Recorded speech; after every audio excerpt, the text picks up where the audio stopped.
right, what's good? What's good? What's good? We're going to have a good live stream this morning. We got a young professional fighter coming on. We're going to do an interview with Samuel Arnold III. Just had his first professional fight in Mexico. He's going to come on in about 15 minutes. Hope all is well with y'all. Actually, I got to do something real quick, so I make sure I can hear him when he comes on. Yeah, there you go. All right, man. So what's good, man? Let's chop it up in this fine, what's today, Tuesday or Wednesday? Wednesday, man. The week is flying. Devin Blocker in the building. What's going on? Harold Jones says, blessings up from Atlanta. My brother Martin, shout out to Atlanta, man. Blessings out there, down there in Georgia. Hope the weather's well. Hope you living good, man, making money, getting a little uchi wally wally. You know what I mean? What's going on? Healthy Hustler said, what the fuck is Bud doing at 147? It's clear Errol is on strap mission. Bud ain't chasing no straps. Just vacate the belt and get out the way. Talking about Errol coming for that fourth strap, best believe. Hey, well, we see Healthy Hustler. We got an Errol Spence Jr. fan in the building. We definitely going to get to that today. We're going to talk a lot about all this backlash with you know what it is. Terence Crawford just can't do no right about now, man. He just can't do no right. And I said that I was not going to be blasting on Terence Crawford, and I am going to try my absolute best not to do it because it's just easy pickings at this point in time, man. But what he said about Canelo Alvarez, and we're going to get to that into that, he's just right. He's just right. It does look like that, man. It looks like it now, you know? It looks like it now. King Ju, but we're going to get into that in the conversation for sure. Mr. King Jr. in the building. What's going on, sir? Good morning to you. TZ Frank said, nah, the backlash ain't out of control. The fans need to push for the Spence fight. I think these dudes kind of going at him a little tough, man. On the Canelo Alvarez side, not so much on the Errol Spence side. It's just, when I say it's out of control, I'm just saying it's on both sides. Like, the people that would be supporting Terence Crawford about the Errol Spence Jr. fight are mad at him about the Canelo Alvarez stuff. So it's just like right now he's in a situation where it's damned if he did, damned if he does, damned if he doesn't. But you know, one of his making, I just can kind of relate, man. Sometimes you got to say what you think, and if it's unpopular, it's unpopular. Let the chips fall where they may. TZ Frank in the building said, and what Bud said about Canelo is correct, but his ass can't talk as long as he's doing basically the same thing. Yeah, he can. Absolutely, he can talk. If he can't talk, I can't talk. You know what I mean? Terence Crawford, first of all, I don't think Terence Crawford basically did the same thing either anyway. You can't get, well, at 147, you know, at 147, it's not looking too hot for him. But we'll see over the next couple fights, man. We'll see over the next couple fights. But I see your point, man. But I'm going to be defending him, man. I'm sorry. I just got to, man. Somebody got to be on Terence's side. Tita, Vive Tu Vida says, salute Martin and everyone in the chat. Get ready for boxing talk this morning. Yeah, man, we definitely going to be chopping it up. I can't wait to talk to Samuel Arnold. Get to know a young man that is going to be a very, very solid fighter. I do believe he's fighting out of St. Louis. Also, Hold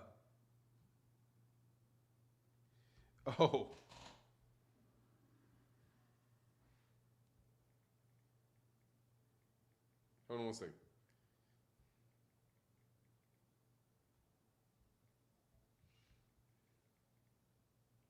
Hold on one second.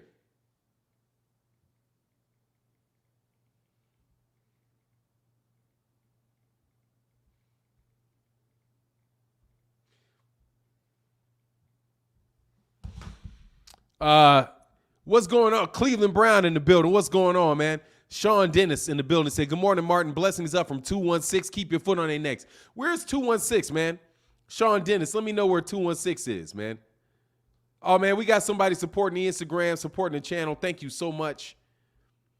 Gerald Hood said, Bud spoke the truth, and I'm a Canelo fan. It's pretty much what it is, man. Like, he's dead on point about it. But there's going to be a point in time, man, when cats ain't going to like it too much. But let's chop it up about a couple other things while we wait. We wait for young Sam to come on. Oh, Memphis, Tennessee, 901 in the building. 216 is Cleveland. That's what's up, man. Shout out to Cleveland. What's going on, Big Coop? What's going on, 909 says, salute Martin, my GRA. What's the GRA, man? What's that? Is that a granddad or some shit? Some old ass? You trying to call me old or something? But look, man, let's get into this while we waiting for him. Did you hear Dillian White, man? Can somebody tell me, dude, if there's a more useless human being in the sport of boxing than Dillian White? Like, I have no clue what the big deal is about Dillian White. Like, what has that dude done to deserve, like, all of the special privileges that this guy claims, man? Like, I read something he said where he was snapping on the WBC and saying, you better make me the mandatory after I beat Alexander Povetkin. And my thought is, why? Shit, like, you just got your ass knocked out. You just got your ass knocked out, Dillian. Why would you be just because you come back from getting your ass knocked out doesn't mean that you should get elevated above everybody else. I mean, Luis Ortiz won a fight since he lost to Deontay Wilder. Why shouldn't he be high? I mean, at least he got knocked out by Deontay Wilder. You got knocked out by Alexander Povetkin. And that's the second time in his career that dude, second time in his career that he got knocked out to a top heavyweight. Of the 3 top heavyweights, Dillian White has been knocked out by 2 of them. But yet, for some reason, believes that he should be the mandatory for the WBC. That is one privileged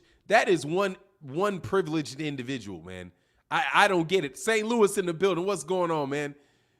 Devin Haney Jr. said, Terence Crawford has no right to bring the legendary Canelo Alvarez. You need to get up off of Canelo Alvarez's nuts, bro. And Devin Haney's as well. You should remove yourself from that man's nuts, okay? Because Canelo Alvarez is not legendary, dude. Like, he's a good fighter. I mean, he's an excellent fighter. I'll say great fighter. But legendary?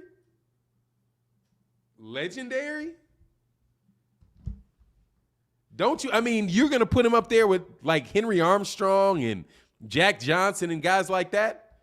Canelo is a very solid fighter. He's a very good fighter. One of the best fighters in boxing today. But Muhammad Ali, he's not, man. Legendary, I'm sorry, man. Sugar Ray Leonard, he is not, man. You know what I mean? Sugar Ray Robinson, he's not. But he's an excellent fighter. He may go down with, like, Salvador Sanchez. Is Salvador Sanchez legendary? Would you say that Salvador Sanchez is legendary? He's a hell of a fighter. I don't know, though. I don't know necessarily if I would consider him legendary. But hey, Jared Hood, thank you so much for supporting the channel. The super chats are very important. Thank you very much, because those are going to go to what we do over there on the Instagram page and promoting young fighters. We actually got Samuel Arnold III up on the channel as well, the young man who should be here in about 10 minutes. What's going on down there in West Philly in the building? Be Easy said Philly in the middle. And here my man is. We might as well cut right to it. Let me get right to it says, salute Martin. I agree. Dillian needs to sit down. Dog, Dillian needs to sit down and needs to sit down for good. But look, man, let me bring on the young future champ. What's good, man? What's good? Thanks for having me today. I can't. Oh, hold on 1 second. Go ahead, man. I'm sorry. I had my volume off. You can hear me? Hey, man, how you doing today, man? Good. Thanks for having me this morning. Man, it is more than my pleasure, man. It's good to see a young man out here, you know, getting up in the morning. Every time I try to talk to your dad, you're out there running on, you know, you're hitting the road. Yes, man. Sir. I saw your tapes. We gotta. If you guys haven't seen, go to the Instagram channel. This is one of the best young boxers out in the country, man. Tell them about yourself, man. So, what weight class you fight at? Let them know who you are, where you from, just briefly, man. Okay. Well, originally I'm from St. Louis, Missouri. I'm a 7-time amateur national champion. I currently live in Dallas, and I just had my pro debut about, I think, last week. And I won my first fight in Tijuana, Mexico. And I can't. Oh. That's what's up, man. So you didn't. Let me ask you a question. There's a lot of kids at your age. How old are you? I'm 17 years old. So you think you can whoop most of these old men, dog? How you keep Yeah, yourself calm when old men be talking shit, man? man, it's just experience. Like being in the ring, it's just like my job. So I don't really get nervous or anything like that. Boxing, if you can box with anybody. Right, man. So who have you sparred, man? Who have you worked out with, man? Like who have you trained with? Tony Harrison, Maurice Hooker. I sparred Harrison, Maurice Hooker. Um, and the Sergey guy that just lost to Brandon the Candy. Mm. Um, dang, So you getting a few lot of other. good work. Yeah, a lot of good work. I've been in the ring with a lot of guys at 16, 17 years old. So When yeah. did you start? When did you start boxing, man? Did your family? Is your family always been into boxing? How'd you get into boxing? Yes. I got a heavy boxing background being from St. Louis, so all my cousins and all the people in the neighborhood and my dad and everything, it was like I didn't have a choice to box at first. Then got good at it once I became about 10 years old. But I started training when I was around 5 because I didn't have a choice. And from there, I just stuck with it.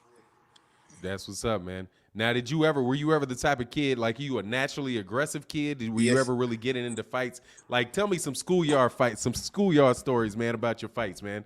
man. I used to be at football games and I just used to be out on the field fighting and stuff. And my dad was like one of the best football coaches in St. Louis history, like whole years unscored on. But I used to get into a lot of fights. Like my first day of schools, I just used to get into fights and stuff like this. So I started boxing in kindergarten for real, and from then I never stopped. That's what's good, man. So you are. So what weight class are you fighting at? What weight classes are you going to be fighting at in the pros? I want to work my way down probably to 47, but I'll probably just stay at 154 for right now.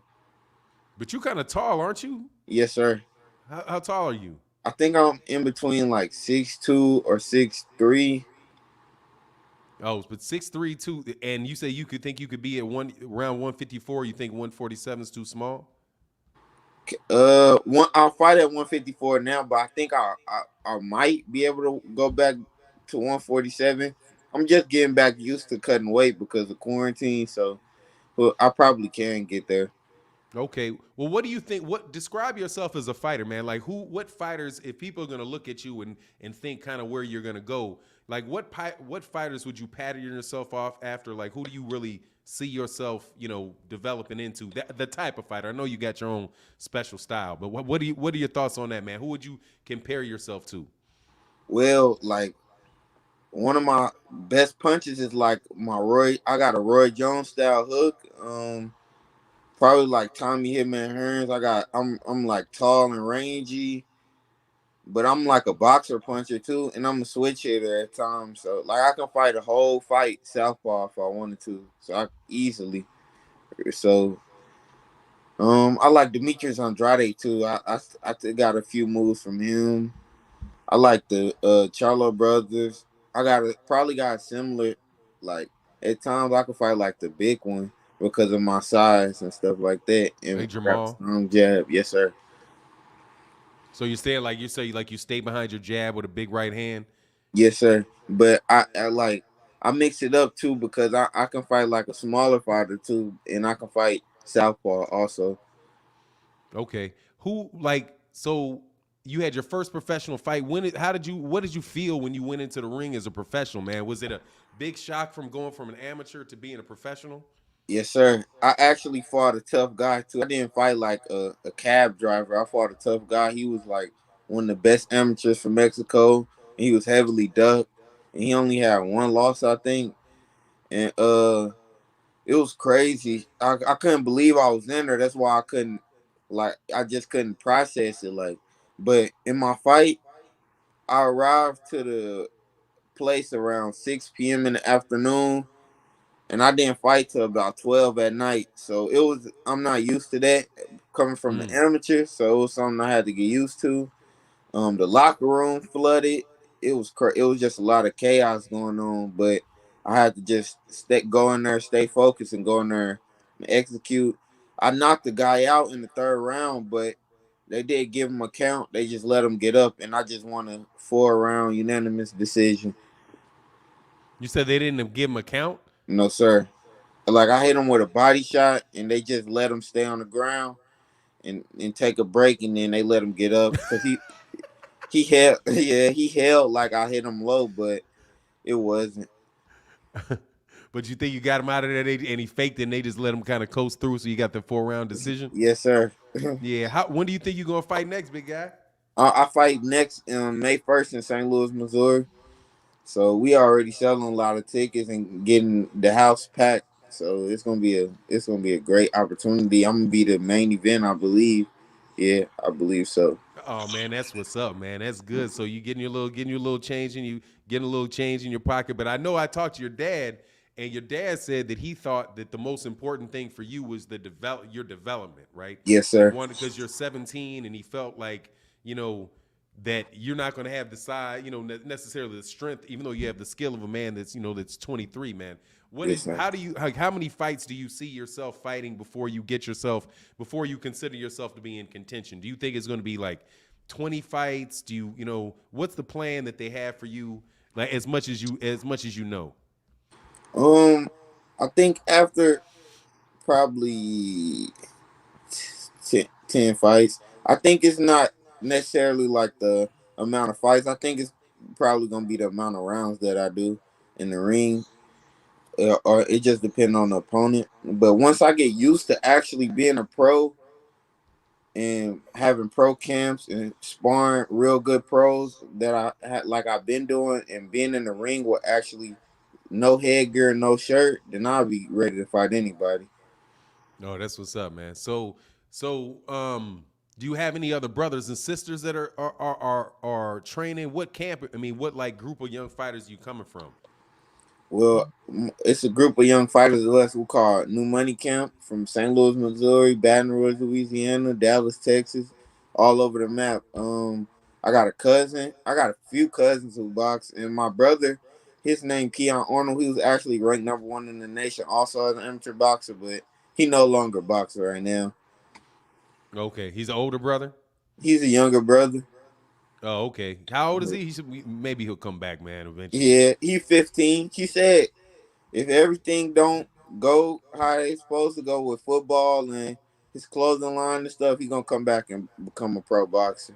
All right, well, so I got to ask you some young folk questions, man, if you don't Yes, mind, sir. man. All right, No, who you listening to, man? Name your three top musicians. I And then I'm like gonna ask you about who your favorite fighters are. So, and you gonna have to learn early to duck the smoke on some of these questions. okay. Who your favorite musicians? Who you listen to the most when you're training? Like, what gets you motivated? What gets you up? All right. I like Lil Durk, of course. Probably this guy named L.A. Foles out of St. Louis. He a cool guy who he walked into the ring and stuff. And man, who else? I could just throw in. I'll probably say like a lyrical young guy, but like he in that category with Lil Durk. I like G Herbo too, somebody like that. So these kids must be like 18, 19 years old, dog. Cause I missed all of them. You don't know who Lil Durk is? I know who Little Dirk is, man, but I'm 52, man. So Yeah, I probably have heard his song, but not really know that it was him doing it. yeah, I've been like on this loop with Nipsey Hussle for like the last 6 weeks, man. I get yeah. stuck on one album and I can't get it. I just can't get it up out my head, man. You know. Yes, So sir. I guess that about as young as I can go as Nipsey Hussle, man. I'm more of like a Biggie Small and Stevie Wonder type of dude myself, man. So let me ask you some questions, man. Got to put you on the spot, man. Of these fights, man, who do you got as your top in the pros, dude? Who are your five favorite fighters in the pro? And you ain't got to put it in any particular order. Just want to get an idea for what you like in the sport, like what you find exciting about the sport. All right, my top five. I'll probably have to throw Terence Crawford and Earl Spence up there. Of course, I like both the Charlos. I think their resumes and their accomplishments are well underrated, especially the small one who got 4 belts and beat everybody at his weight class. Yeah. And then the big one, he had a belt at 2 different weight classes, and he got a pretty good resume too. And I like Demetrius Andrade. I think he his skill wise, he one of the best pound for Mm. pound. He just haven't got his chance to get that big fight. Well, then let me ask you a question. And how do you see a fight between Jamal and Demetrius Andrade going? I think it'd be probably like Demetrius Andrade kind of like outboxing him, and he'll probably get knocked out in the middle rounds or something like that. Or he'll Oh, probably it'll be a good fight. I don't know. I think he'll probably try to come out boxing him hard though and fast like, and Charlo will be kind of tight and starting, so it'll kind of be similar to the fight with Austin Trout or something like that. mm. Which fight? The fight with who in Austin Trout? Jamal and Austin Trout. Man, you a student of the game, man. I can't remember the detail. I can't remember the details of that game, so of that fight. But let me. Okay, so here's the tough one: Errol Spence and Terence Crawford. How you see that playing out? Man, And I know uh, you're from Dallas, dog. So you training in Dallas, so keep it right, man. yeah, look, yeah. I met both guys. One time, Terence Crawford came and sat, and his whole team watched me fight as an amateur. And I've been on Earl Spencer. I was about 13 years old. So it's a 50-50 fight. I like both of them, but I could see Crawford. I think Crawford actually got more. People say he's smaller. I think he got more one punch knockout power. But I don't know. I think I have to say 60-40 Spence. But I could see Crawford winning too. I don't really have yes Yeah, or it could no. that level, man. Both these guys, man. So who's your young dude that you're like? What kid in around your age range that you think you may wind up? Kind of like how Jerron Ennis Mm-hmm. and Virgil Ortiz may wind up coming together because they around Yeah. 22, 23 years old. Who would you say like in your around your age in your weight class, international or national? Do you think is another good fighter that you think you guys are going to meet heads with? Like who's another guy that we should be keeping an eye out for? Um. Or At you my just weight die. And feel free to say I'm gonna whoop all their asses. You can say that. If that's a class. fair answer, that's the fair answer. Yeah, like most of the young guys in my class, they want to fight at 147 and stuff. So I'm not really sure, but I can see me probably one day. I could fight. I could be the one who fight Virgil Ortiz or something one day. We're not that far in age, so he gonna get bigger, and I'm gonna get older and bigger too. So I could probably fight somebody around that age class too. But who knows? Oh yeah, I mean it'll be there once you get 20, 21, then you dealing with people that are 24, 25. It's gonna even up. And you so much taller at Yes, sir. 6'2", 6'3", with that long range, man. You got good pop behind it. Like Yeah, yeah, I got a lot of stoppages, 8 counts, everything. If you look on my Instagram, it's a few sparring clips where I like heard a guy dropping or yeah, something. you shiver the dude, man. I saw him. Especially I like how you let them cats fall into you. And bop. That shit was nice. That shit was nasty, man. Thank But you. look, is there any man, I definitely want to invite you back on the show again, man. We're gonna definitely, continue to promote you over there on the Instagram page. Let them know how to get in contact with you and definitely tell them about your next fight in St. Louis and the details of it so that they know for sure that we're gonna keep an eye out for you, man.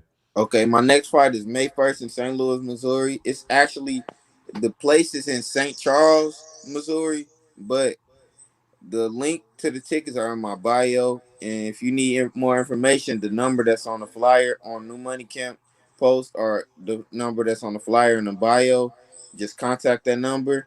You can follow me on Instagram at Samuel Arnold III. You can follow me on Twitter at Samuel Arnold III. And my Facebook is Samuel Arnold. And I have a YouTube channel too at Samuel Arnold. But you can just type in Samuel Arnold Boxing and my YouTube channel will pop up. Oh, that's what's up, man. So definitely, cats are going to support you. Everybody in chat, make sure you go to his Instagram, definitely to his YouTube channel and subscribe. Is there any other messages you want to get out there, man, that we might have missed in the conversation? I definitely enjoyed talking to you, young man. I think you got a really, really bright future. Great father, great family, and all of it, man. Thank you. I just like to say thank you for having me and yeah, thank you for having me because you could have had anybody on this show. Thank you for having me and giving me some exposure. And thanks to all the people on the chat that's tuned in. Yes, sir, man. So, all right, man, we'll get back with you. Hey, man, and good luck on your training, man. Stay healthy, wealthy, and wise. Listen to your daddy, man, but be your own man at the same time, man. Yes, sir. Thank you. All right, we'll get back, man. Peace. All right, man. There you get, man. There you go, man. Young professional boxer, man. Just turned pro. Daddy is an excellent, excellent cat. Corey McGowan in the super chat, man. Thank you so much. Says Salute Martin. I agree.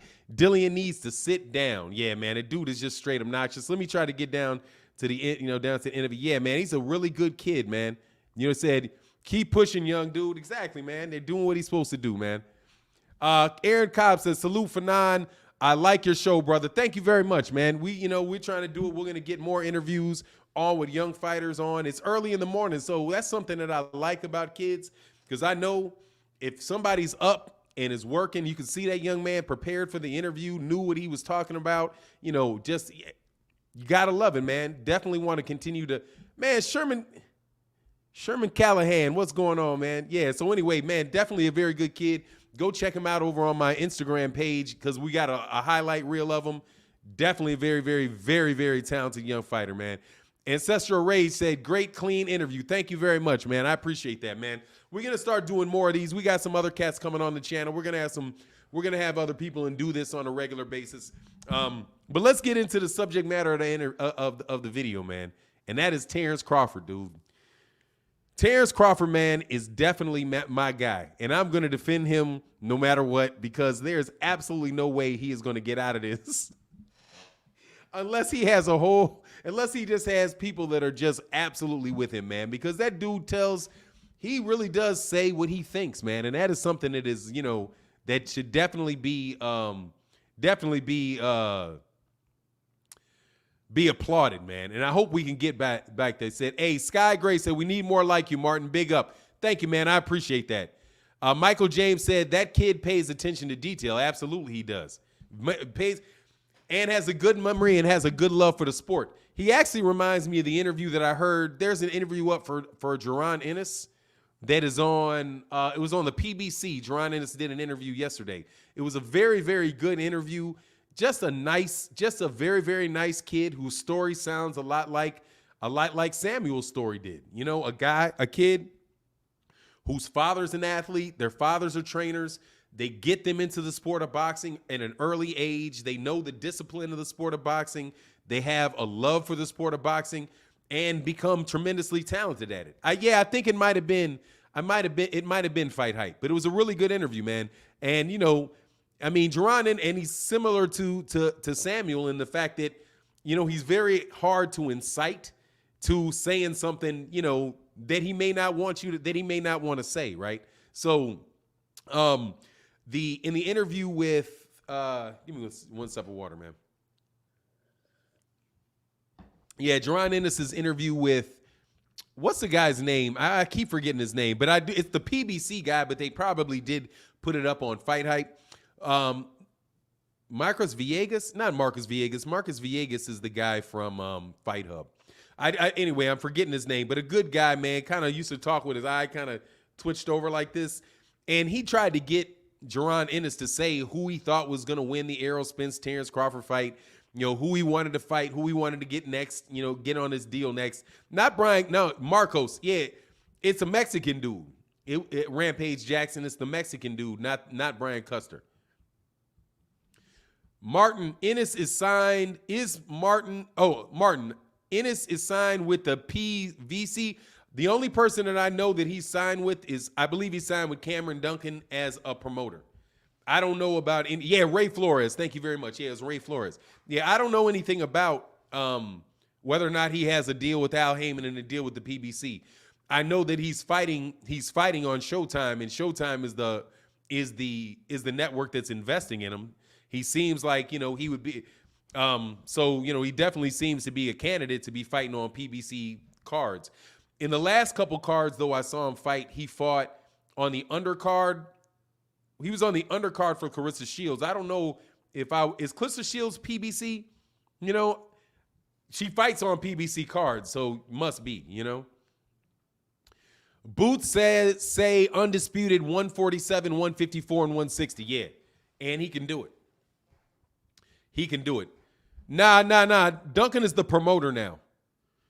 Cameron Duncan used to be a manager, but Cameron Duncan is a promoter now. Because that's why Jaron Ennis got held up for a little bit of time that he was inactive. He was held up because there was an issue between the original promoter and I do believe Cameron Duncan, who was acting as his manager. But then Cameron Duncan moved into promotion, and I do believe now he's the promotion. I believe. Yeah, right. So no, Clarissa signed with Demetrius Salta. Yeah, but Demetrius Salta is a promoter that gets fights on the PBC.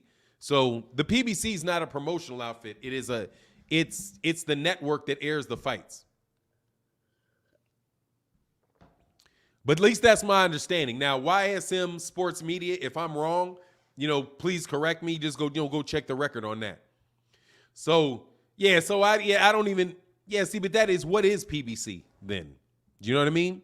Like, Premier Boxing Champions, it appears to me, is basically the showcase that the fighters fight on. And it's kind of like almost like a television show, right? Called Premier Boxing Champions. And they air those programs on either Fox or Showtime, or I guess on CBS, or if it comes up like that. So, they clearly fight on PBC cards. I think maybe, PBC is a TV show. Thank you. Yeah, PBC is a TV show.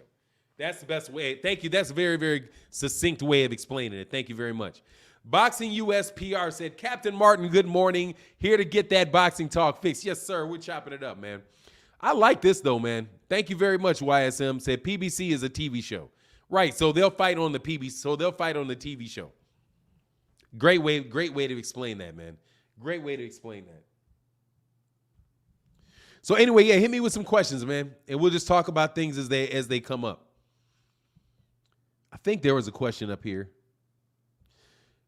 Boots, Boots says undefeated. That's what I want to talk about. 147, 154, and 165. 160. Boots said that he doesn't think that he'll be able to fight Errol Spence and Terence Crawford at 147. If that fight happens, that fight is going to wind up having to be at 154 pounds. That I do believe is about right. I think Boots can clear out 147, though. What's going to have to happen for him to do it, though, is that these other guys are going to have to move up. And I think, what does Geronimo have, like 22, 23 fights, something like that? He might actually have 26 fights. He's been very, very active. So as what does Errol Spence Jr. has? Errol Spence probably has, 4 more fights in the division? 3 or 4 more fights? He would have a fight against, hopefully he'll fight Ugas next. Then after that, maybe a fight in between against Abukharev or something like that for a mandatory. And then hopefully after that, Terence Crawford. But I can't imagine that it'll be more than 3 or 4 fights that Errol has left at 147. So then he'll go up to 154. I think everybody else in the weight class is already talking about going up to 154. Danny Garcia is already saying he's moving to 154. Sean Porter, I know that he's had some conversations about moving up to 154 and said that he thought that, that he could beat most of the guys at 154 because of the speed advantage that he has. Manny Pacquiao, I think, is pretty much going to be on the way out in a fight or two. And that's about it. Yeah, Keith Thurman. Keith Thurman is probably still there, but I don't know how seriously a lot of people are taking Keith Thurman, and Keith Thurman's bid at 147. Bud beats Boots with the KO. Maybe right now, maybe 2 years, no. And I don't think Bud knocks him out now. I have a hard time seeing. I don't think Bud Bud ain't going to knock him out now. He may win the fight, but he's not going to knock Jaron Ennis out. Jaron Ennis is way too big for that dude. Like really, really way too big for Bud. And the style matchup on it, I don't like that at all, man. I think Jaron Ennis is Jaron Ennis is going to be a better fighter than Terence Crawford.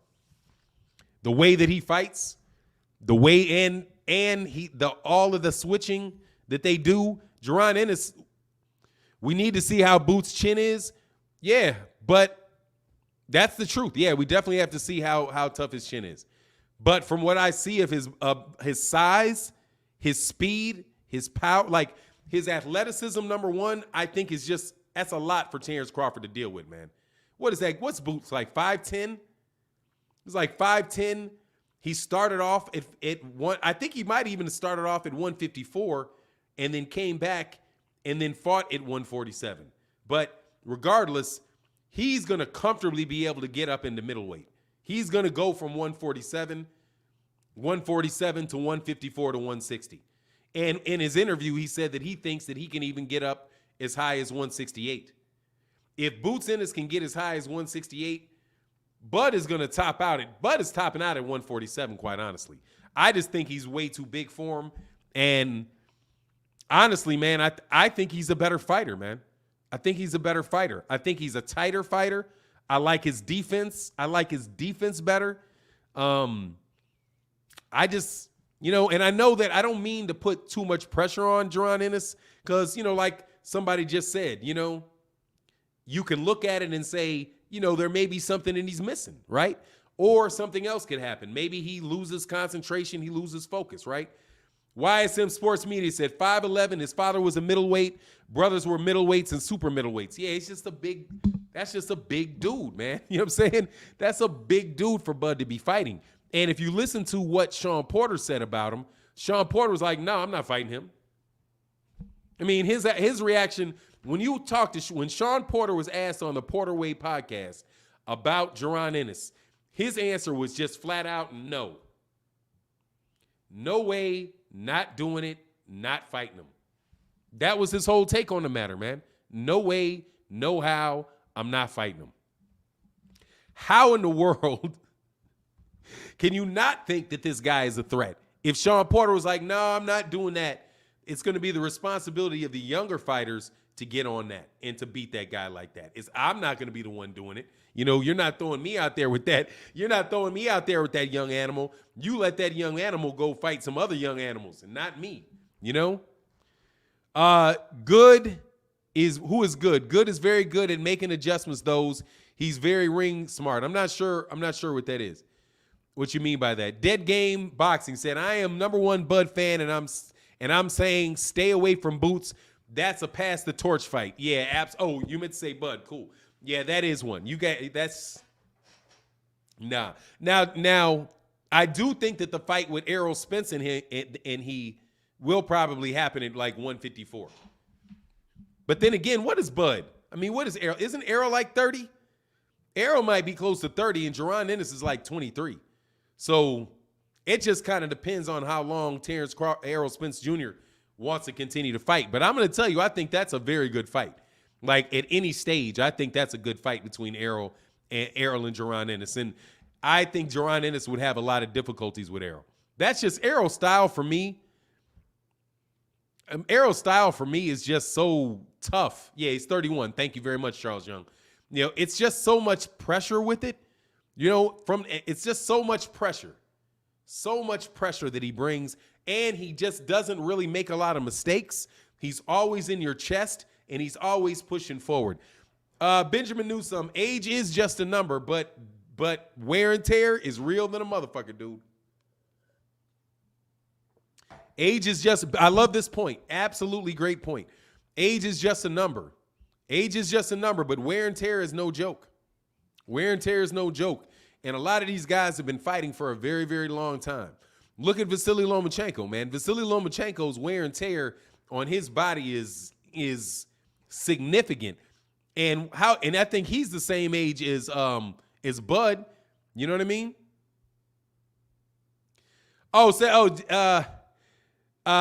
Jeff Obie said, morning, Martin. Get a great interview. Thank you very much. Yeah, I got another couple good interviews that I'm waiting on doing too. I think you guys will like. I think I got some stuff going. Bro, BFTB, the great BFTB, thinks it's a 50 fight with Boots and Ortiz. I'm not convinced. With Boots and Virgil Ortiz, nah, I mean, I got that about 70-30 myself. But that's, I haven't seen everything of Virgil Ortiz. So I've not seen Virgil Ortiz box, right?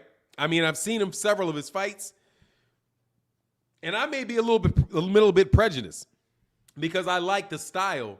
I like the style of Jaron Ennis because I think he's very defensively responsible. He shifts from offense to defense beautifully. He basically, I mean, his orthodox to southpaw switches are just extremely natural.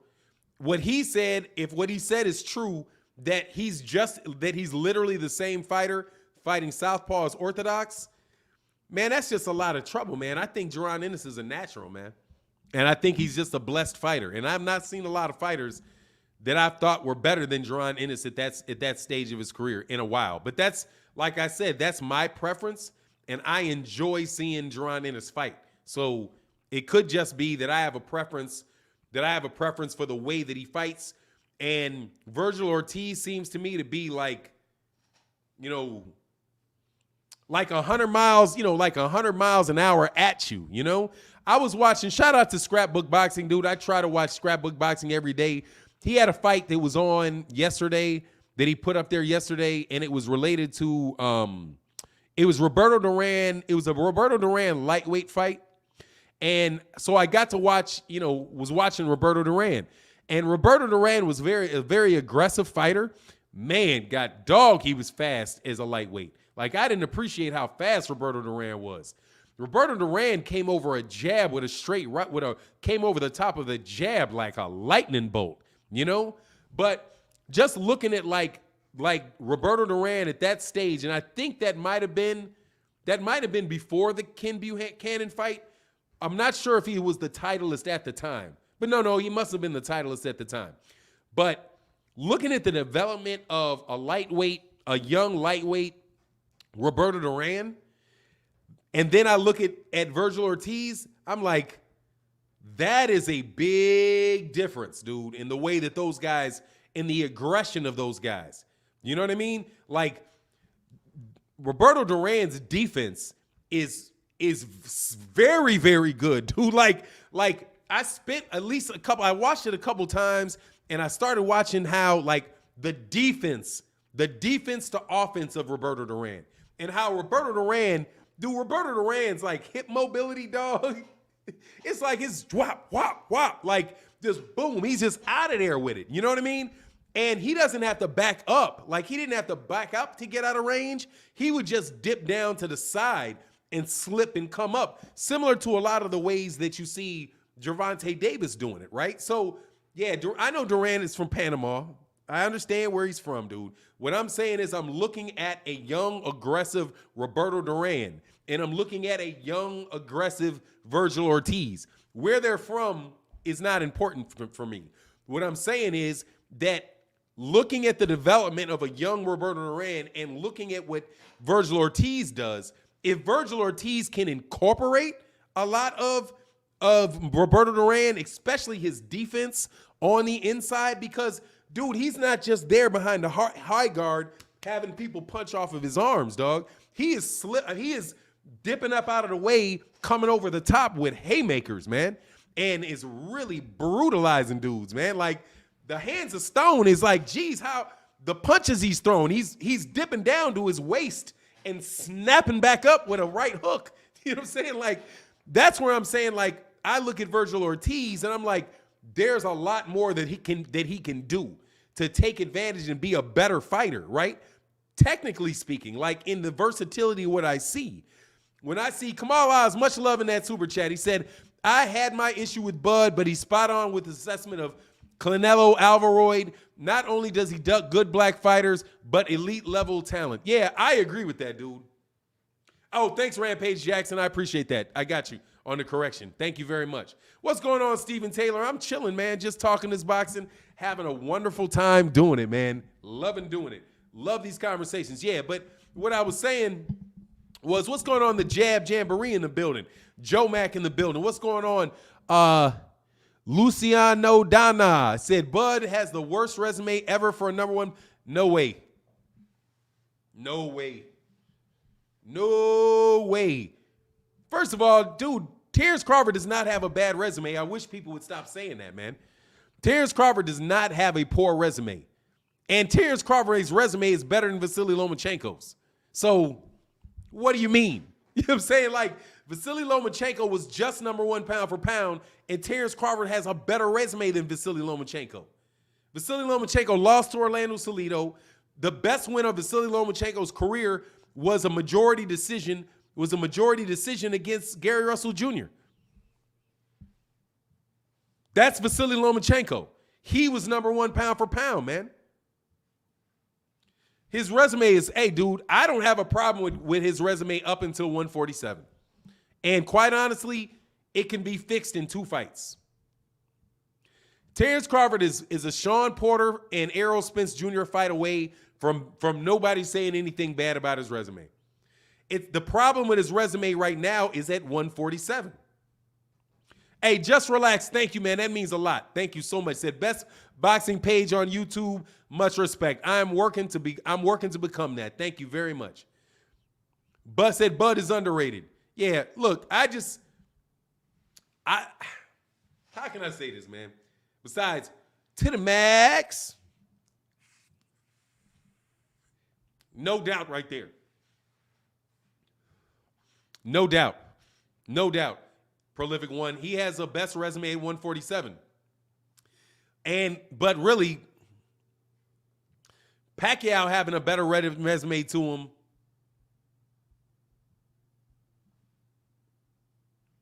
Hey, Chris Jonay, I think I said fuck you before.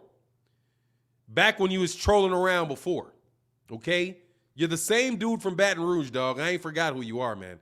Go start some shit with somebody else, homie. I'm not interested in with you, dog. You was kicking it. You and King Louie and all you cats can go kick it and have fun by yourself, homeboy. I still rock with the LDBC. Thank you very much. It is what it is, bro. But I know who the fuck you are. Kick rocks, homie. You are a cool dude. You started hating on me like what nobody's fucking business, okay? I remember it. I watched the videos. I commented on the videos when you were there, and you insulted me to me, and you didn't even know that I was me. I'm on live streams all the time under names not me, okay? So you can fuck off, homeboy, with that shit. Anyway, Rashard Pippen said they think just because the fighters not known in America that they're not as good, but boxing is bigger, slim, other countries. No, it's not. What country is boxing bigger in than the United States? Would love to know the country. Name one where boxing is bigger than it is in the United States. Exactly, busted, dog. Like, fucking kick rocks, dog. Ain't nobody trying to hear that shit, bro. Ain't nobody trying to hear that, man. Prolific one, much love in that super chat. Thank you for supporting the Instagram. Kamal Oz said, Canelo is like a vulture. Fights old Kovalev instead of Beterbiev and Bivol. Ducks Andrade and one Ice. Who is that? And stripped fights Vegan Smith. Ignores Benavidez. Yeah, man. Look, dude, with Canelo, I'm just hoping that the issue is with DAZN and HBO. Because really, Canelo fought guys, and he fought everybody, really, at a young age. He fought everybody at a young age when he was with Showtime. Then, thank you very much. It is not as big as boxing is not as big. It's not.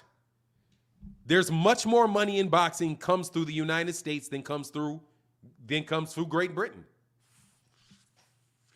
And it's not even a comparison. Sports in the United States is way bigger than it is in the UK. What you mean is that there's a larger percentage of the population that watches boxing. But that is just a percentage. That's not real. Which is why all of the big money happens in fights in the United States and do not happen in the UK. You have to define the word big. Now, if you think those fighters would rather be over there fighting in the UK than coming over to fight in Dallas, Texas, fight in Vegas, fight in New York, good luck. There is no country in the world where boxing is bigger than the United States. There's not. There's no country in the world where boxers are better than they are in the United States. There's nowhere on this planet where you see better fights than you see in the United States. Name the top 5 fights. Name the top five fights in the UK in the last 10 years. And I guarantee you, I can find better fights that happened in the United States in the last 2, including the pandemic. Boxing is much bigger in the United States. Much more money, many more fans too. Many, many more fans. There's at least 50 million active boxing. There's at least 50 million boxing fans, attested boxing fans in the United States. There's only 73 million people in the UK, period.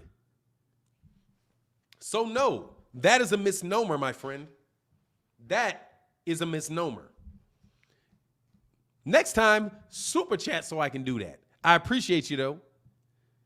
I appreciate it. No, it is not bigger in the UK. Absolutely not bigger in the UK. Not nearly as big in the UK. In the UK, you got 1 fight. You got 1 major fighter in the UK, dude. 1.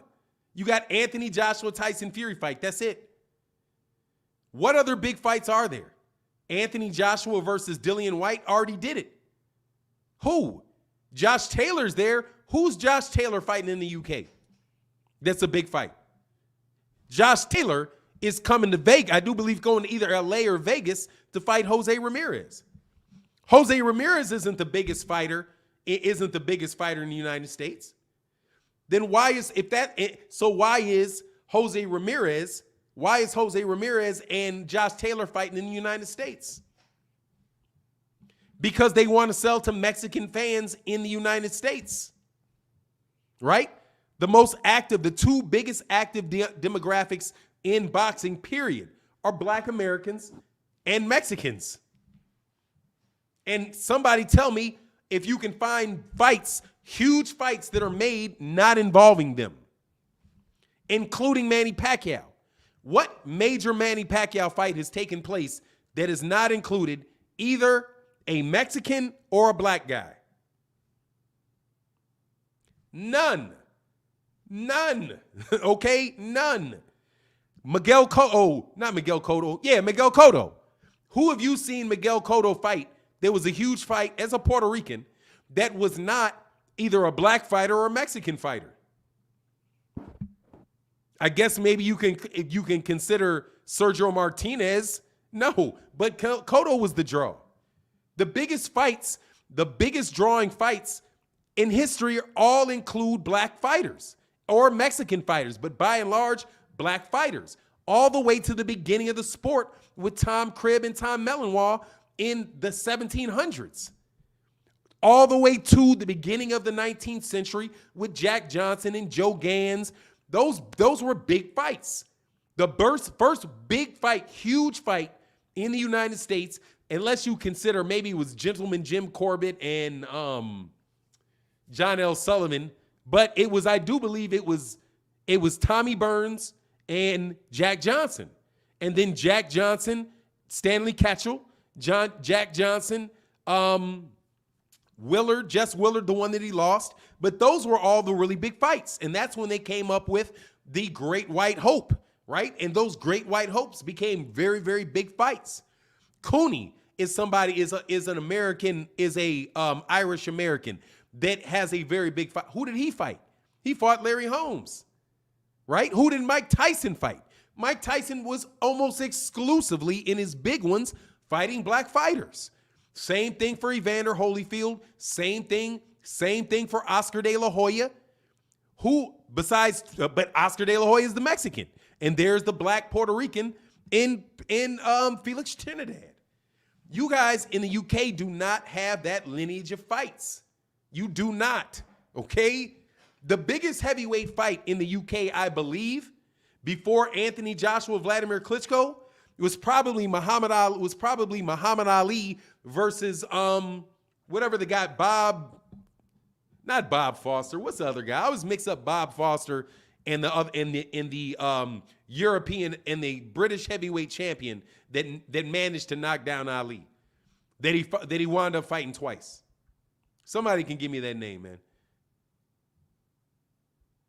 Block user. Not everybody is saying that. You're saying that, nigga. Oh, my man Kamal Oz said the other thing about Canelo is the lying. When he fought Vegan Smith, he said he was best at Titleist at 154. At you talking about the Liam Smith? Oh yeah, Vegan Liam. He said the same thing about Kovalev. The fact he said he sent the contract after the fact. He says he sent a contract to Beterbiev. Yeah, you know, he does that. Yeah, that's no doubt about it. Yeah, he does that. I can't lie about that. CRB1 says there has never been a big fight outside the U.S. since the invention of pay-per-view. Rumble in the Jumble never would have happened in Africa if pay-per-view existed. They did. Well, they had the cash up front. It can happen when you pay $10 million in cash. Because they gave them dudes like $10 million in cash, man. You can get a big fight, similar to what they did with Andy Ruiz. Excuse me, 1 second. Similar to what they did with Andy Ruiz and Anthony Joshua. Similar to what they said with that. What they did with that. Somebody comes along and wants to offer a lot of money, then you can get a big fight. But here's the thing, CRB. When somebody then pays for the fight, you don't know whether it's a big fight or not because you don't really have any idea what the real interest was of boxing fans. Because just somebody came in and bought the fight, right?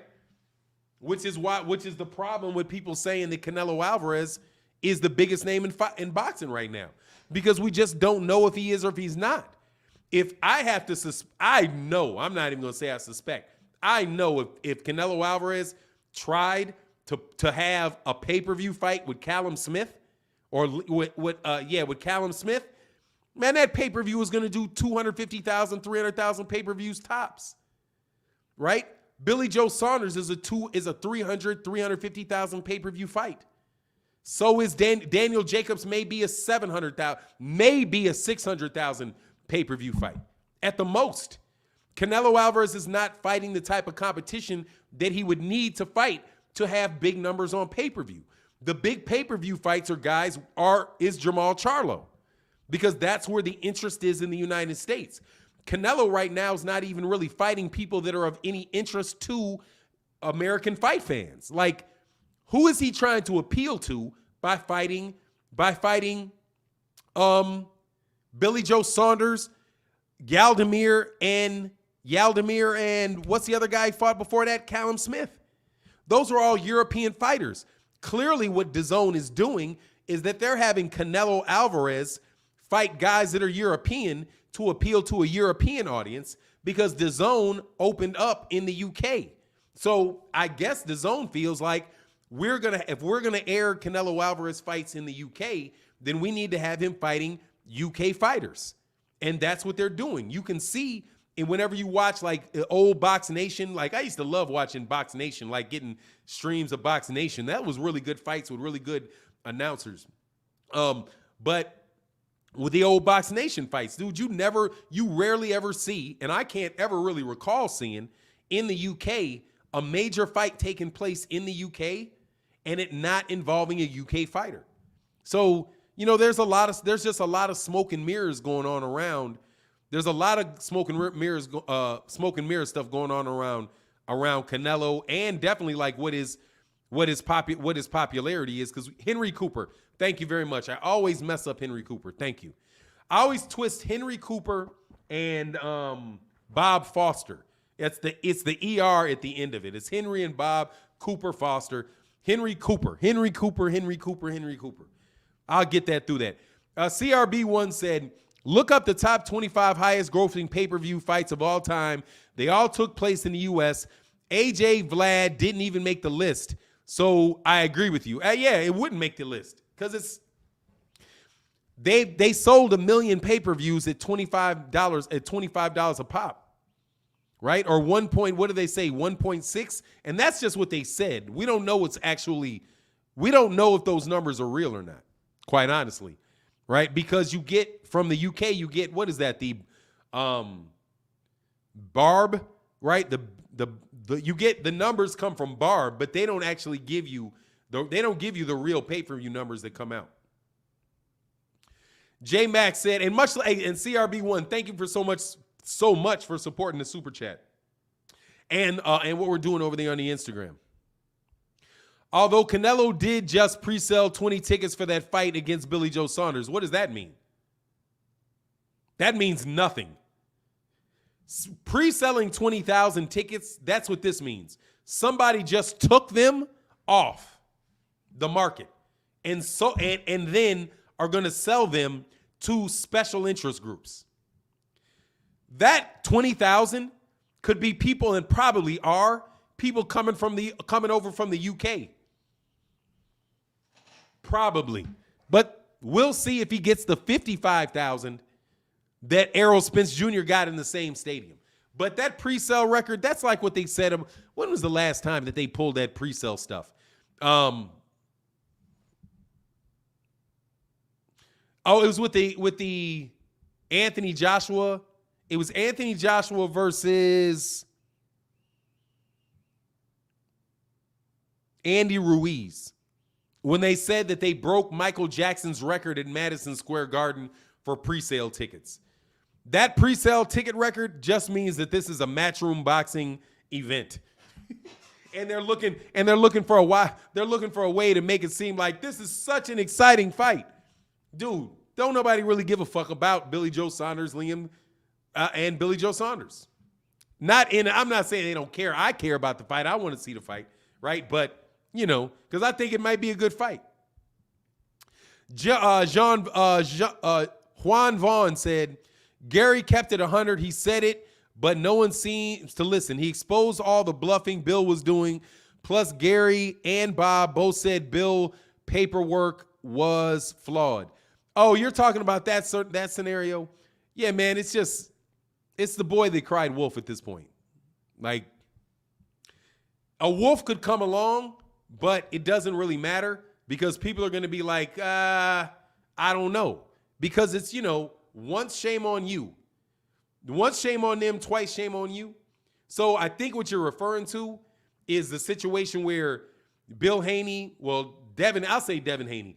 Devin Haney had an issue with Gary Russell Jr., and Devin Haney had an issue with Vasily Lomachenko. Both of them are very similar. Funkin said, you missed my super chat, homie. Oh, that is not going to be good. Funkin, let me get these two. Kamal Oz said the other thing about Canelo is the lion. When he fought Vegan Smith, he said it was the best titleist at 154. He said the same thing about Kovalev. After the fact, he said that he sent a contract to Beterbiev. Well, we know he ain't never going to fight Beterbiev, man. He ain't going to fight Beterbiev. I hope Benavidez needs to move up, though. David Benavidez needs to move up. And thank you so much again, man, for supporting Kamal Oz, for supporting me over there on the Instagram. And thank you for helping the channel. We've been off for a while, so we got to get our groove back a little bit. Thank you guys so much for that, man. Funkin' Boxing TV with Sir Ronnie61 said, what's happening, Martin? Welcome back. And as a Chi-Town homie, keep it pushing and keep chasing those no's away. P.S. Great interview. Keep chasing those hoes away. Boop, boop. Get them the fuck up out of here, dog. I ain't trying to hear none of that shit, man.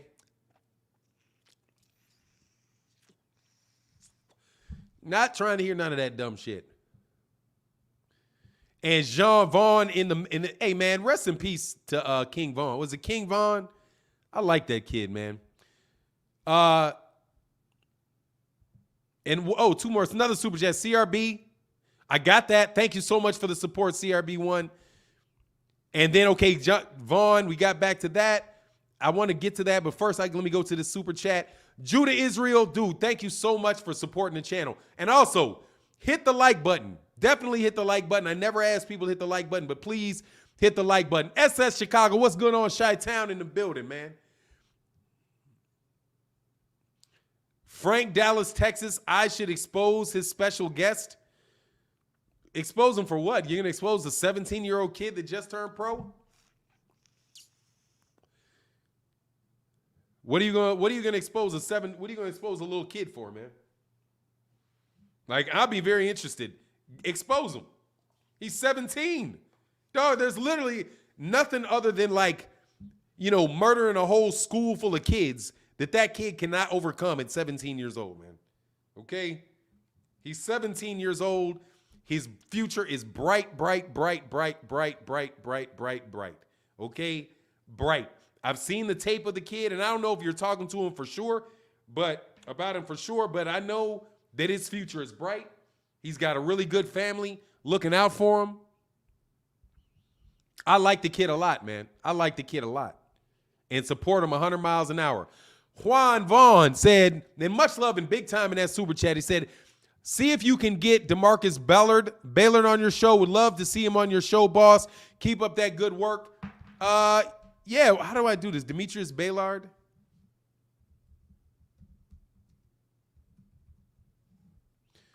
Demetrius Ballard. Is he on Instagram? I'm going to follow you. Middleweight Demetrius Ballard. I just see Latin sports on there. I'll look it up and I'll find it. Lights Cameron Ballard. All right, that's what's up. I'll like this. And we're good to go. Figure out what's going on with that. Thank you very much. And Kamal Oz back in that super chat heavy. Thank you so much. He said, Canelo's star power is overrated. They haven't even released his viewership since the second Gennady Golovkin fight. Honestly, they haven't released his viewership since probably the Floyd Mayweather fight. They didn't release his numbers for Julio Cesar Chavez Jr. They just said that they said like 5 minutes after the fight, oh, it came in at over $1 million. And then they just took that and said that. Samuel Arnold said, you can't expose my son, whoever you are. Exactly, dog. So, there ain't no, you know what I'm saying? John Page said, Fannon, hi, you a soldier. Hey, man, you know what it is, dog. We go to war, bro. It is what it is, dog. We stay out there, bro. You stand up, you fall down, man. And guess what? John Page, I'm standing up, dog. Still standing up.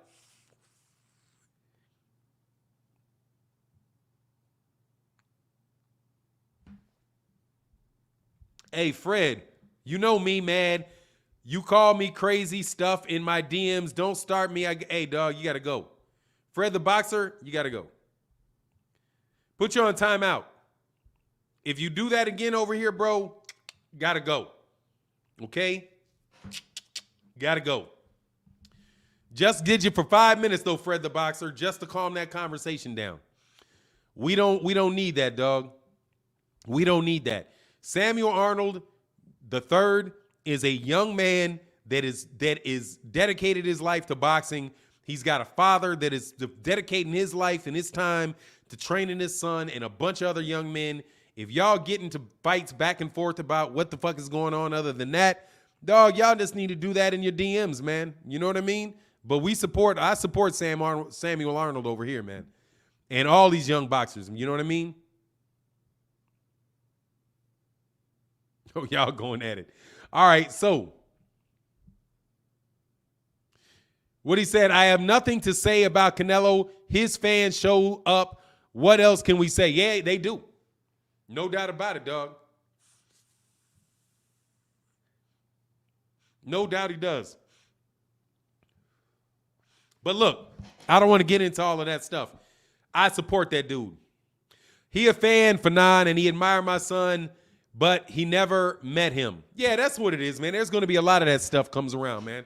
Especially as other people interview your son's name gets out there and all that. But look, man, back onto that other subject, because I do want to be clear on it. And that is what, I don't have any issue with Devin Haney. I really do not. And I understand that with Devin Haney, what's going on, man? Wow, where is that, man? Where is that, Mr. Gilbert? I don't have a problem with Devin Haney, man. And what Devin Haney's doing to get his name out there, he's really done a very, very excellent job at promoting himself. His father's done an excellent job promoting himself. They sought out a lot of channels, definitely a lot of channels or several influential channels in the LDBC to support him. He's done a very, very good job of getting his name out there, getting his name out there. It's just kind of like what I think of it is similar to like what Muhammad Ali did when he was fighting, trying to get the fight with Sonny Liston, right?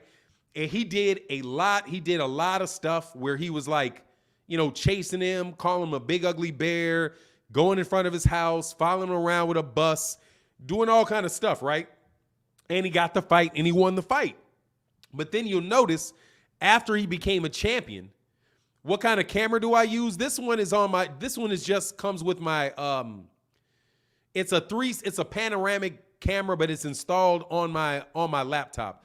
But the other cameras that I use is an EOS. For my videos, I use a Canon EOS Rebel, a Rebel EOS, however you say it.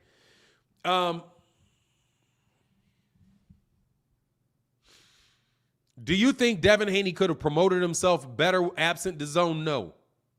Because Devin Haney is the one promoting Devin Haney. DAZN's not. Nah, I don't think he could, really. I think he's done an absolutely amazing job promoting himself. The problem comes with this, that Gary Russell Jr. is a legitimate fighter, man. He's a legitimate fighter. And in my opinion was that Gary Russell did not deserve all that disrespect. The disrespect of Gary Russell just was way over the top, man. That was my take on it. Like, it's way over the top, man. It's like to say that Devin Haney is an excellent fighter. He is an excellent fighter. And he's the WBC champion. He's the legitimate WBC champion. And Vasily Lomachenko should have fought him, right? Should have fought him. Shouldn't have had that franchise belt. That franchise belt is nonsense. Teofimo Lopez is not the undisputed champion. Devin Haney is the WBC champion. Vasily Lomachenko acknowledges that, right? Most reasonable people acknowledge that. I think, and this is just my opinion, that now that Devin is a champion and his name is known, that you get into it with Vasily Lomachenko, and because dude, I have always supported Vasily Lomachenko to this extent, right? To this extent, that he is a fighter that deserves a lot of respect, right? I wasn't with all of the hoopla and all the other stuff that went around with it, right? But the dude is a great fighter, man. You know what I mean? He's a legitimate champion. He was legitimately the best guy at 126. He was legitimately the best guy at 130, and he's legitimately one of the best guys at 135, right? Vasily Lomachenko, I do not believe, is a guy that is ducking, that for the sake of doing it, is going to duck Devin Haney. That, to me, just doesn't make sense. So when I hear that, okay, in the first instance, Gary Russell Jr. was capped, right? He was capped. He wasn't really trying to make the fight. But Gary Russell Jr. said at the same time, come on, Devin, I know you already have a fight made. You already have Javier Fortuna. You've already got a fight date. You've already got, DAZN is already talking about the fight. So Gary Russell Jr. was like, hold on, let me call into question how serious Devin is really about fighting me versus going through with the established fight that he has. Now we see the same thing being said about Devin, about Vasily Lomachenko. So again, it was one time, okay, it was Gary Russell Jr., but now a second time it's Vasily Lomachenko saying, look, you're saying you're sending me a contract. I never got a contract. And yeah, get the likes up, man. Hit the likes, man. Hit the likes. I didn't get a contract. And that's the same thing that Gary said. So Gary Russell Jr. saying it, Vasily Lomachenko saying it, and they're saying it in two completely different scenarios, independent of each other, and the only common link is Devin. That becomes a case of the boy that cried wolf. The next time somebody that he says that say he moves up to 140 and he's like, Jose Ramirez is ducking me. I sent a contract to Jose Ramirez. And then you find out, oh no, Devin already has a date signed to fight Josh Taylor. You know what I mean? Or to fight to fight Robert Easter Jr., right? Robert Easter Jr. is a good fight. It was already signed, but he's saying Jose Ramirez ducked him, and I'm giving a future scenario, right? So if that happens, then the third time, is it going to be Jose Ramirez, right?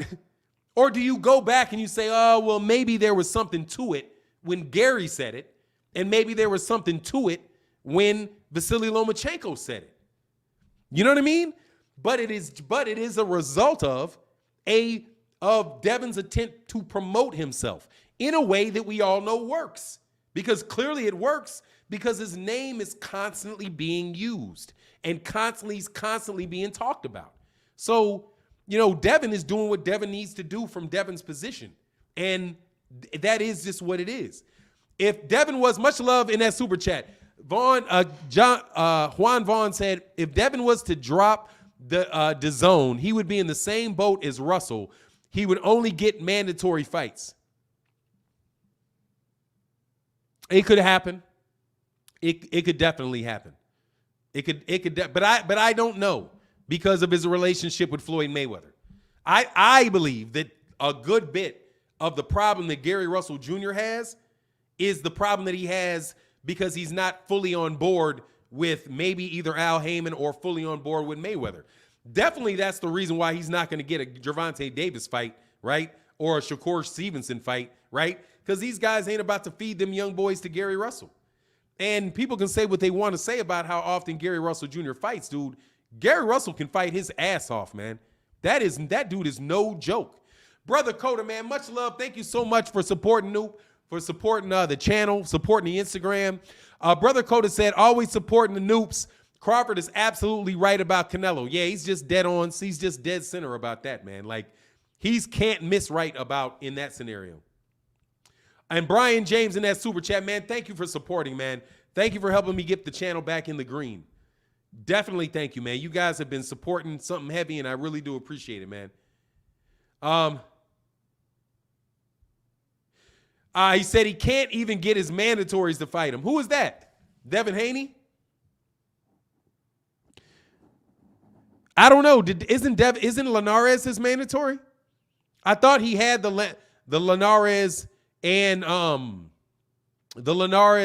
the Fortuna fight. Those things were ordered at a point in time, but I can't recall. Loma with the franchise. Yeah, that's whack. I ain't big on it. You missed my super chat, my last super chat, bro. My bad.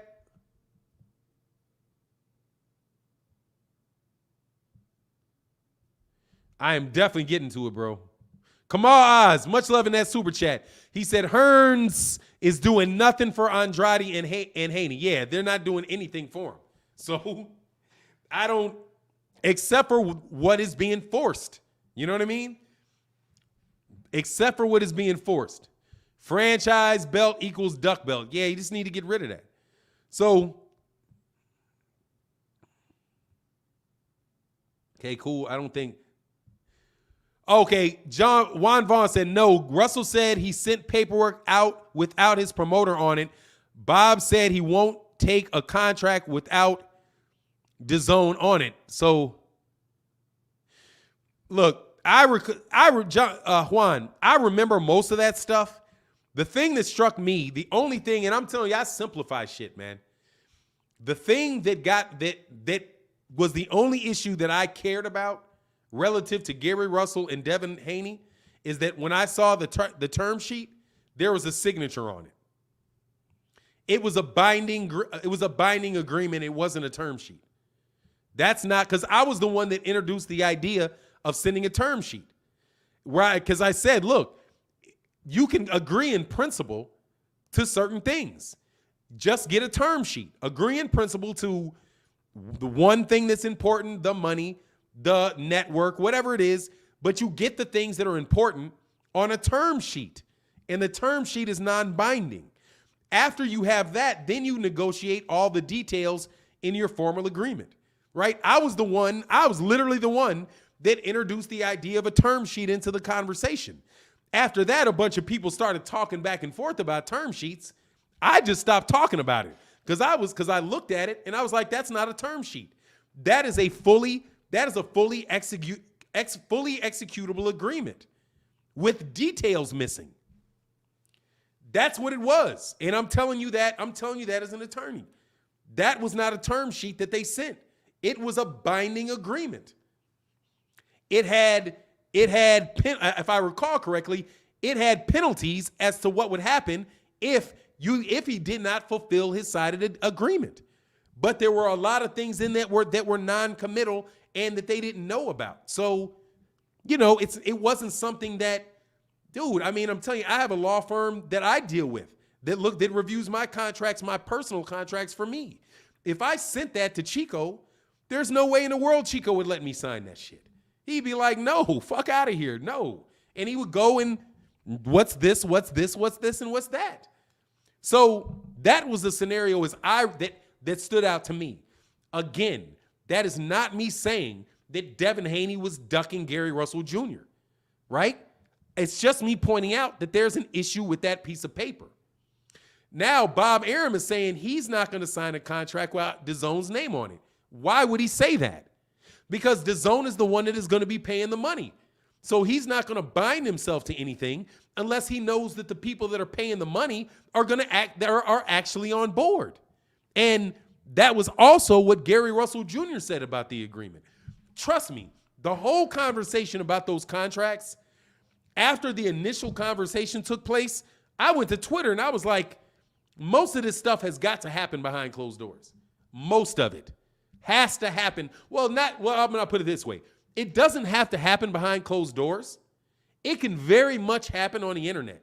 But what you'd have to do in order to have that is you would have to have maybe a 3-hour meeting. And in that 3-hour meeting, you would have to have a camera here, a camera there, and you would have to literally watch the negotiation take place. I've seen that take place. There's videotapes of United Auto Workers negotiating contracts with General Motors, right? And they did it on tape. Why did they do it on tape? Because there were so many members of the automotive unions that wanted to know what was going on in the negotiation. Thousands and thousands and thousands of union members that wanted to know exactly what was going on in the negotiation. So what they did is they televised, they recorded the negotiation, and they made that negotiation available via closed circuit TV. And that was in the 1970s. I'm sure that they still do that. So the idea of negotiating an agreement, a boxing agreement or any other agreement, in a room where everybody can look in is not new. However, it is a very detailed process, man, because even the idea of whether or not this agreement constitutes a binding agreement or not is something that you need to have discussions with, because one person may think, no, this means this. And the other person can say, no, this means that. And then they have to get together and agree on wording that they can both agree with that will make the thing clear. So it is no easy thing or just some, to say, oh, I sent you the contract. Because it can be a contract, but a contract for what? You know what I mean? A contract with what in it? And people, when they're playing, and I'm telling you, when you're looking at the fight, say, much love in that super chat too. My man in that super chat said, Jay said, love the channel, Martin. First super chat, sorry, don't got it like that. Oh, man, I understand, man. Trust me. That shit just went away, but it's below me, so I'll get to it. Hold on one second.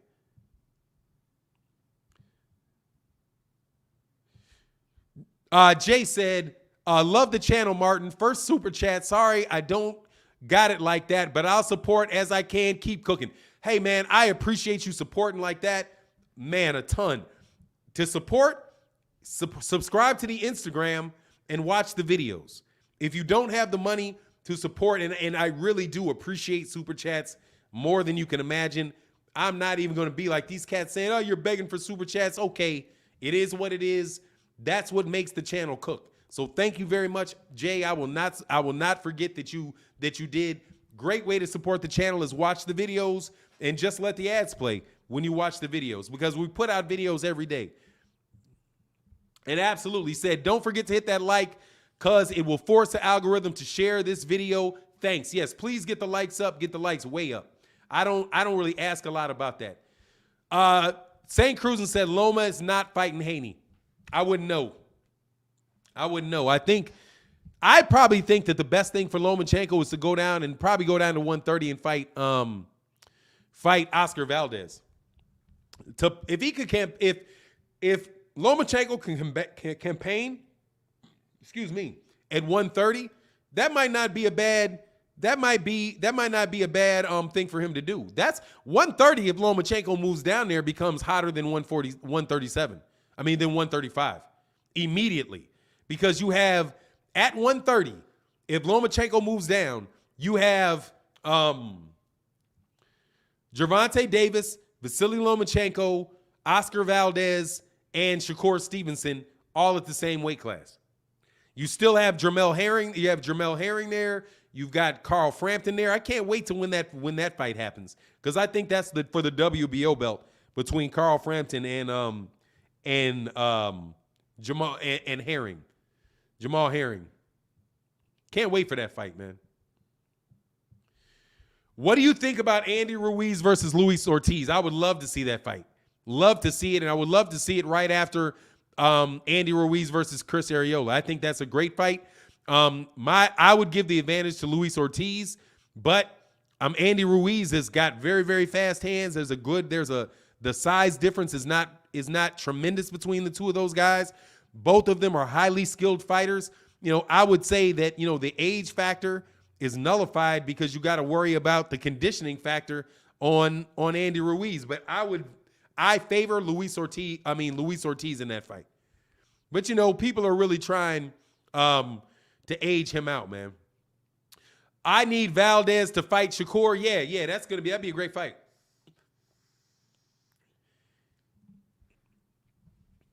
Oh, somebody said I love Gary Russell Jr. That reminds me because John Page is here. Let me tell you what I think about Gary Russell Jr. I respect Gary Russell Jr. Gary Russell Jr. is an excellent fighter. And anybody that looks at him in the ring fight and says otherwise, you're just not telling the truth. And what I hear from people when they talk about Gary Russell Jr. is that they overlook the fact that every fight that he has is a mandatory fight. Every fight that he has, he doesn't even get to pick his fighters. Like, people are saying, like, you only fight it once a year, you only fight mandatories. Dude, that means he never gets to pick his fighters. There's no time, you can't name somebody that Gary Russell Jr. said, I want to fight you, and they accepted the challenge. Nobody. If you know of somebody that Gary Russell Jr. said at 126 or 130, where he said, I want to fight this guy, that guy actually turned around and fought him. He said it about Leo Santa Cruz. Did Leo Santa Cruz ever fight him? No. But I guess that's Gary Russell Jr.'s fault, right? Gary wanted a rematch at 126 with Lomachenko. Lomachenko said no. I guess that's Gary Russell Jr.'s fault. Gary Russell Jr. would have fought Josh Warrington. Josh Warrington, every time I talked about the fight, they never said that they would fight him. Everybody's like, they don't need to fight him. The eye test, this other guy's done all of that crap, right? Josh Warrington loses to whatever that guy's name is. I don't remember his name. You think he's going to get a Gary Russell? You think Gary Russell's going to get that fight? No, man. That's what I think about Gary. I think Gary is a great fighter who I enjoy seeing fight whenever he fights, dog. Whenever he fights, I look at it, I'm like, damn, this dude can fight. Whether it's Oscar, whether it's whoever he's fought. King Tug, whether it's King Tug, Jojo Diaz, whoever the other guys, like, dude, this cat can fight. That's what I think, man. Big Dose in that super chat said, have you seen GD yet? Have you seen that Gervonta Davis has 14 charges on him for a hit and run with bodily injury? Yeah, I saw that. I did a video about it, and it's, like I said, man, it's, I ain't going to be nobody's daddy on this one, man. I ain't going to be nobody's daddy on this one. I have a sneaking suspicion that he probably got away. Yeah, no worries, man. Said, get Batman on Fannon, get more insight on Gary Russell's career if possible. Yeah, man, anytime he's ready. I go on so early in the morning that a lot of people don't come on the show just because I come on at 8 o'clock in the morning. I'm thinking about moving it to 12 o'clock, But, you know, that I'll take a little while before I think about that, man. It'll be maybe in a few weeks. I might move the show to an evening show, or I might move it to an afternoon show. I don't know. But I love the morning. It's just so, I love the morning. This is the last comment I'm going to be able to take. Santos, what's good, Santos? He said, Fannon, I like Shakur Valdez better. Loma should take on Haney if he win, run it back with T.O. I wouldn't mind that. That's a good route too. Contract-wise, can Network, ESPN push Stonewall Bob? ESPN is losing money given T.O. is not happy. Absolutely. I mean, I haven't read their contract, but